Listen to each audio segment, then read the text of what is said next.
we'll move on to Rudy Giuliani's Gettysburg address, where he lays out his case. Now, this was a 3.5 hour, something like that, hearing, and this was actually a genuinely amazing watch. I stayed up late to watch it last night because I was actually kind of enjoying the atmosphere of it.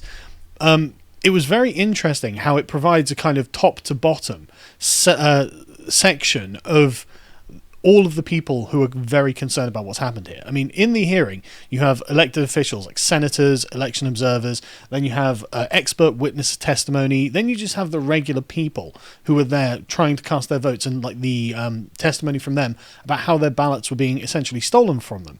And then at about 2/3 of the way through, 3/4 of the way through, Donald Trump calls in from the Oval Office, and they have to put him on speakerphone, but he gives a sort of 10 minutes just an overview, but he lays down the fundamental points of the narrative, and it's important, I think, that all of these people who are very important, they're elected representatives, and presumably they know what they're doing, are just openly calling this fraud and saying that the election was stolen. This is definitely the sort of narrative the Republicans should be running with in the face of the vast amount of evidence that seems to have been presented. I mean, in this hearing, they go through loads of different stuff. Hundreds of thousands of ballots were added without being observed. This is illegal. Poll watchers were intimidated and made unable to observe by being kept at a large distance from what they're supposed to be observing. One woman, who I think she said she was a Democrat, but obviously not part of the club, says she was bullied and intimidated, and the men who were in the Republican poll watchers had to essentially step in to protect her because she was told sit down and shut up and know her place. You know, just let this happen is the word that she used, the phrase she used. There were allegations of the servers being connected to the internet, that malware was found on them, that one Pennsylvania voting station was broken into, 30 USB sticks were stolen, and a laptop was stolen. So really, really, really bad concerns. One of the is this the? Can we go to the next one? I think it is. Yeah. So this is a great clip from the thing. If we can just play that, please. Cheating that went on here. I'll give you one other enormously puzzling statistic. You sent out in the state of Commonwealth of Pennsylvania 148 absentee or mail-in ballots. You received back 1.4 million approximately. However, in the count for president, you counted 2.5 million.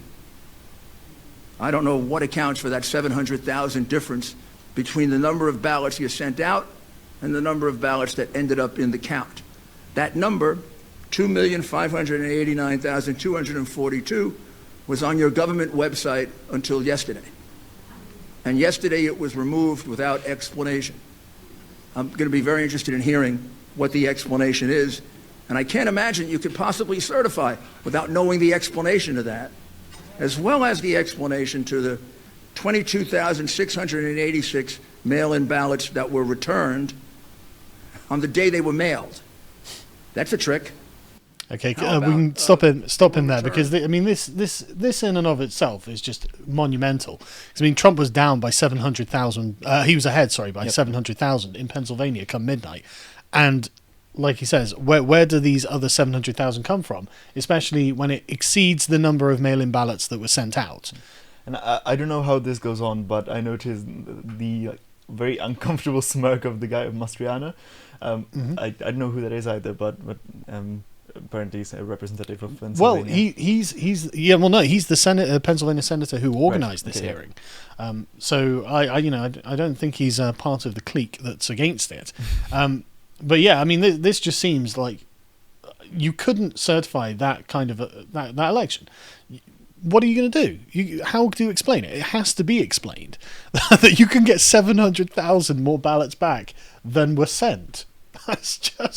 It's ridiculous, isn't it? It's just ridiculous. It's clownishly transparent how falsified this appears to be. But then we get this clip from the hearing, which again is another one of those clips where it's like you can't say there's no evidence. Let's go for this one. So at the very beginning of the chart, where there's a circle, it says on election day, What that indicates is there is a spike in loaded votes of 337,000 plus or minus of some votes that were added in there in one big batch.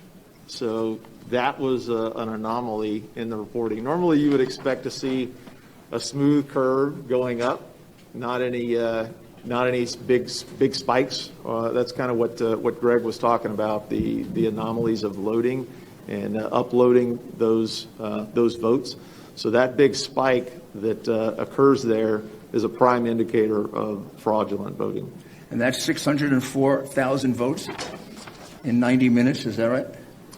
Correct. This is 337 votes, 337,000 votes in that period of time. Yes. And when you look at this entire curve with all these spikes, can you calculate how much of a vote that accounted for Biden and how much for Trump? Close to 600,000. I think our figures were about 570 some odd thousand that all those spikes represent over time. For Biden? Correct. And how much for Trump? I think it was a little over 3,200. Right. The reaction of the crowd says it all. It's a ridiculous proposition to suggest that in Pennsylvania as well, which is not an anti. If this was California or something, or New York, you'd be like, okay, maybe that could be the case. Maybe Trump is just that unpopular in those places, even though I would dispute that. But 570,000 for Biden with 3,200 for Trump is ridiculous. Then we get to Trump calling in. I don't think we should. I don't think we actually need to play Trump calling in, because what his position on this is, because he said it many times. But it was the way that everyone. Again, there was a definite feeling of solidity to this. This was the elected representatives, the president himself, the regular people all getting together and going, look, something really stinks about this. And so we have to actually be serious about taking proper action about this. And it also looked way more professional and organized and representative than the thing in front of the garage. Yes, it did. Although I've got to say, part of the charm of watching this I really enjoyed, and I realize this is just me talking personally, was the fact that there were sort of like several technical glitches or several appearances of regular folk who just here's my testimony, and one was a little old dear who was just speaking normally. She wasn't trying to be professional, so she's just outraged, and someone's like, yeah, that's my mum, and it felt very domestic, which, and I mean that in the highest compliment, rather than the sort of soulless corporate presentation Biden and Kamala Harris have. This feels real, like these are all real sort of human people. It felt like the sort of revolt of the Americans against the internationalists, which is very, very gratifying to see. It needs to happen.